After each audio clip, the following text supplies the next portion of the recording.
Hey there guys, Noah here, and welcome back to another Vanguard discussion video. Today, we're going to be talking about the Kingslayer Cards Invitational event that just went down this past weekend at the time of this recording. So, I want to start by emphasizing that I did not expect myself to be able to make it to this event for a plethora of different reasons. One, for the fact that I never actually really qualified for some of these events, and two, I kind of got me a hand-me-down by my good buddy Andrew Condrick, so big shout out to you, because otherwise I would have not been able to participate in Premium at all. So I pretty much went into the mindset of, you know what, I'm going to go play in the event, have fun, and see what things, how things play out. But I do want to go over the results from this, and spoiler alert, I didn't top. I came close, and I'll get to that in a little bit, but let's just say that the results were actually quite surprising, all things considered. So, without further ado, let's get into it. And, yeah, this tournament was absolutely fucking wild. So, I'm going to quickly cover Standard because I really don't have much input on the format at the moment, but I still want to cover it anyway. In top 8, we had a total of 4 Flagberg, 2 Gravidia, 1 Nirvana, and 1 Hermina. I honestly don't have much input outside of Flagberg, which, yeah, I could kind of see why, because the multi-attacking is crazy. They plus just naturally off of the inlet pulse, and they are very aggressive in the early to mid game, even as far as late game. So honestly, they just have a really good solid game plan, and it makes a lot of sense. Same thing with Gravidia, being able to stack the meteors and then double the effect of triggers. And yes, this also does mean the over trigger can get potentially doubled, so it honestly makes sense. The one Nirvana doesn't shock me at all, knowing who actually was piloting that deck. He was just on a roll that day. Honestly, big shout out to my buddy Zeke. He actually came 8th, I think. Don't quote me on that, but regardless, he made the top 8, and honestly, he just did an amazing job with that deck, and I can honestly see why he actually did well. And then, I don't have any idea what Lyrical actually does in Standard. Someone could probably tell me why this deck may or may not topped. But regardless, yeah, the Lyrical's also in here. So then we get to the top 4, which I'm going to go over in, kind of descending order. So in 4th place, we have Geo, aka the Chaz, in 4th with Gravidia. Not surprising at all, considering that Gravidia is one of those decks, again, if they just high roll, they high roll really freaking good. In 3rd place, we've got Logan from Team Eclipse, piloting Flagberg. Makes a lot of sense. I play tested it against him earlier, right before the event, and I saw how absolutely disgusting that deck can actually turn out to be. Really, they have a lot of really strong multi-attacking options, and especially in the early to mid game where there isn't as much guard value as you're gonna get. Yeah, it can absolutely be a nightmare. Then in 2nd place, we have David with piloting Gravidia, and then in 1st place, we have Ryan piloting, again, Flagberg. So 2 Flagberg, 2 Gravidia in the top 4.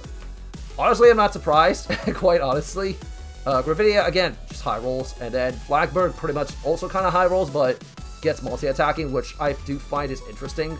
And it kind of makes me wonder why this deck never popped up before. Maybe it's because this was a best of 3 event, and as a result, you can kind of just steamroll your opponents like that, but I don't know. Someone can tell me in the comment section whether or not that was a factor or not. So, unfortunately, we don't have a nice infographic for this one, so I'm going to be kind of going off of my own personal memory. So, in top 8, I remember there being 3 Narukami, 1 Jewel Knight, 1 Grand Blue, 1 Link Joker, which was the Leader of Messiah, piloted by Hard Ali, big shout out, and then we also had a Nightmare Doll. So, I don't remember the last deck. Someone will probably tell me in the comment section because, I really wasn't paying attention all the way up until basically top 4. But regardless, yeah, that's a lot of Narukami considering that the ban list was also in effect. Quite honestly, I'm kind of surprised that not that much more Narukami actually came up. To be honest, I expected at least half of the spots in top 8 to be Narukami, but, just based off what I remember, the representation for Narukami was insane, and I'll be going over that later, but let's get into what actually came in the top 4. So in 4th place was Grand Blue. Yeah, who would have thought that Sleep Talking Bell combined with Scare Dick Turbo would have been absolutely freaking busted? Considering this guy was also running the Night Spirit Superior Ride engine, or the Spirit Exceed Superior Ride engine, Yeah, that makes sense. You could easily go Bartholomew while your opponent's still on grade 2, and yeah, that's just kind of lethal to anybody who doesn't hit OT. Then in third place, we have Jewel Knights, and it really doesn't surprise me at all, because I know this person very well, and he knows what the hell he's doing with, Jewel Knights in question, so good job, Eric. You really kicked ass. Second place was Narakami. I'm pretty sure it was Eradicator, but that person will probably tell me in the comment section below. And then in first place was Ethan, piloting Nightmare Dolls. Honestly, what was the craziest part about this whole damn event was that the top 3 were all Kingslayer players. I beg your pardon? I just... what? Honestly, it doesn't surprise me, but at the same time, like, they really put in a lot of work, and you could tell they've been practicing for quite a long while for this event, so congratulations to all of you guys. You guys really kicked ass in that event. Easy money! But yeah, let's go over my matchup results and see how well I did overall. So I want to quickly go over my deck before I go over the matchup results, because my deck is, if you watched my Raging Form deck profile, it is pretty much identical to that list, except for one card, and I managed to get it before this event, was Storm Element Cyclone.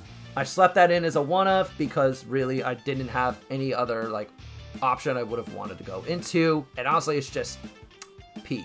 100% really good. Yeah, it actually came up quite a bit because I was hitting really good numbers in certain matchups, and yeah, well, let's go over that now. So round 1, I went up against Sweep Command. I took game 1, but I took too long to get past game 2 and 3, and time went into effect.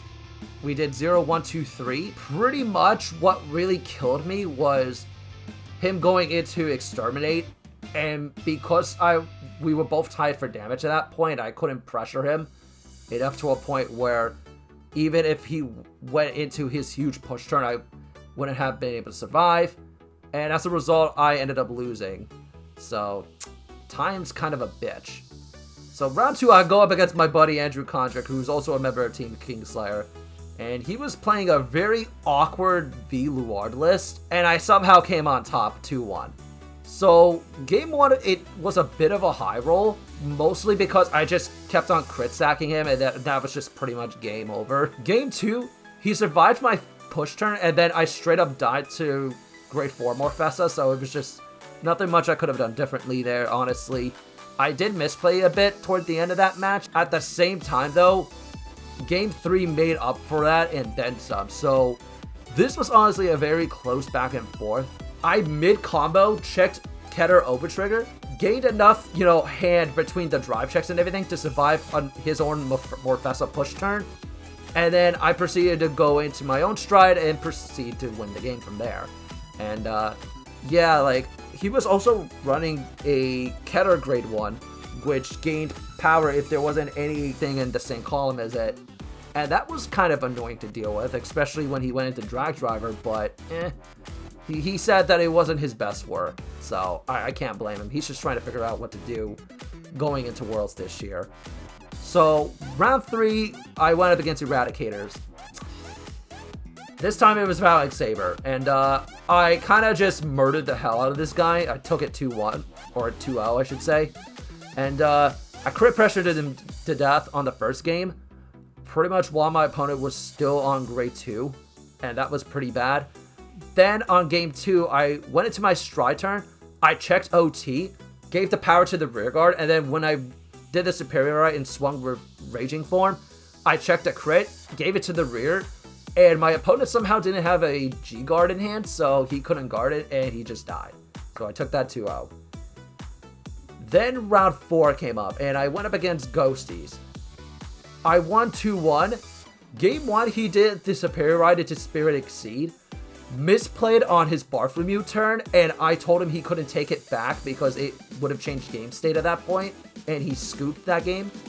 Game 2, I forgot there was Skull Dragon towards the end of the late game, and because I didn't guard properly, I pretty much died to Skull Dragon. Then game 3 happened, and I misplayed so fucking hard by not having a Raging Form in hand to actually keep going for, my superior rides.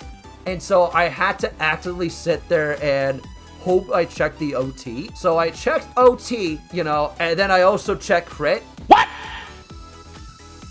What the fuck? So he was at 5, he checked 6 damage, over trigger, he drew.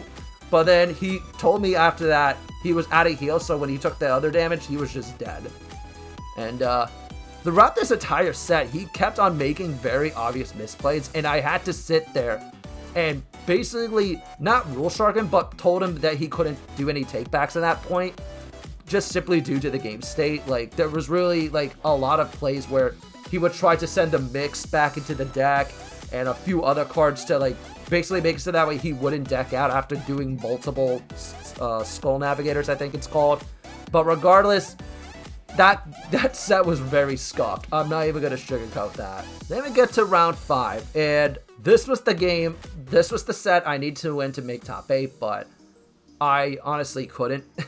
Like, he had a legitimate answer toward every single move I made, and this guy would proceed to go into top 8 using Narukami with Eradicators, and it was just, it's not good for me. I just really didn't have a means to get around his impedes and just his G-guards in general, so that way when he went into his stun verses or his, you know, his exterminates, it really hurt.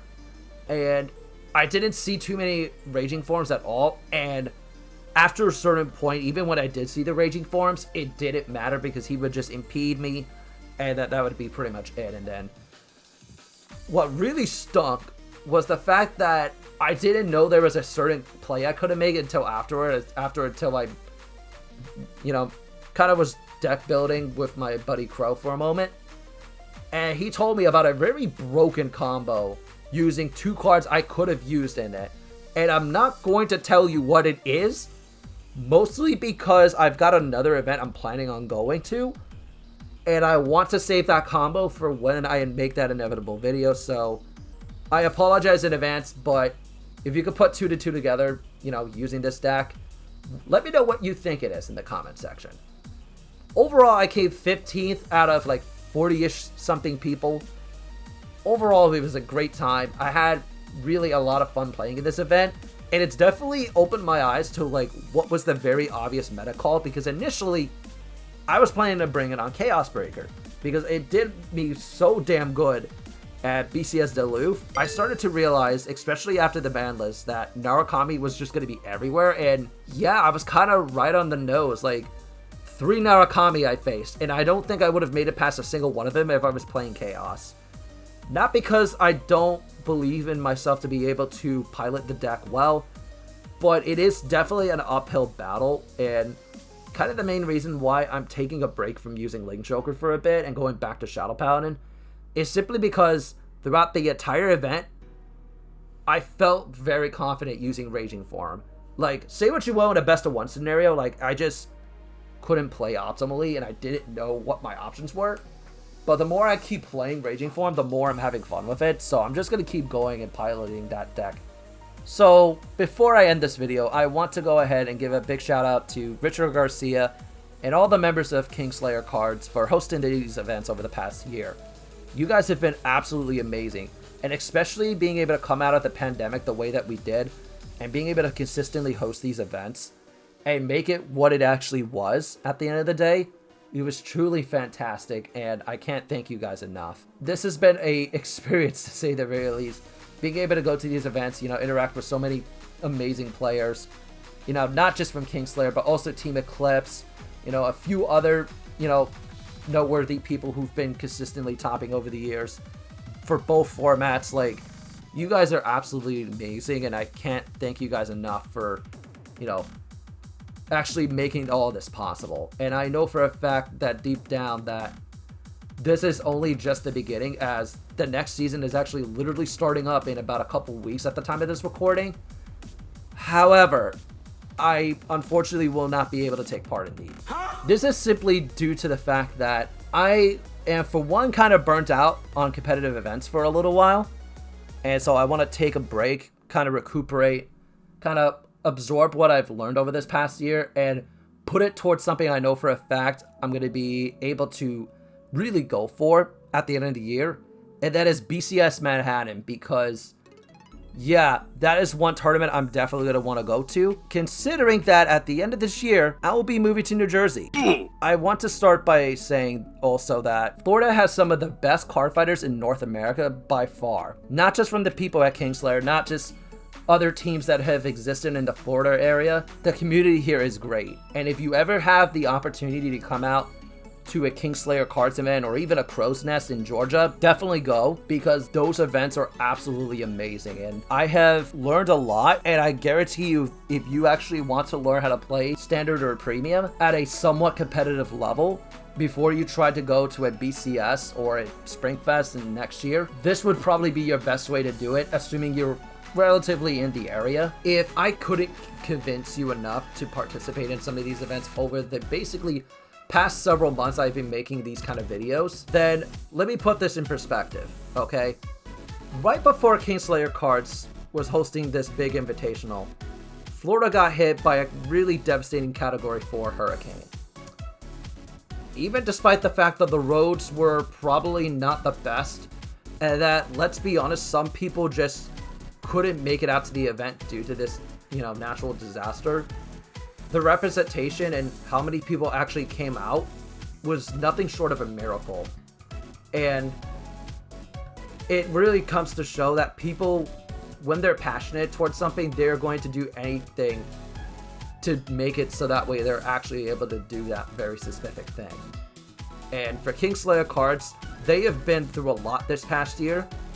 And I know for a fact going forward, it's only just going to keep getting more crazier by the minute.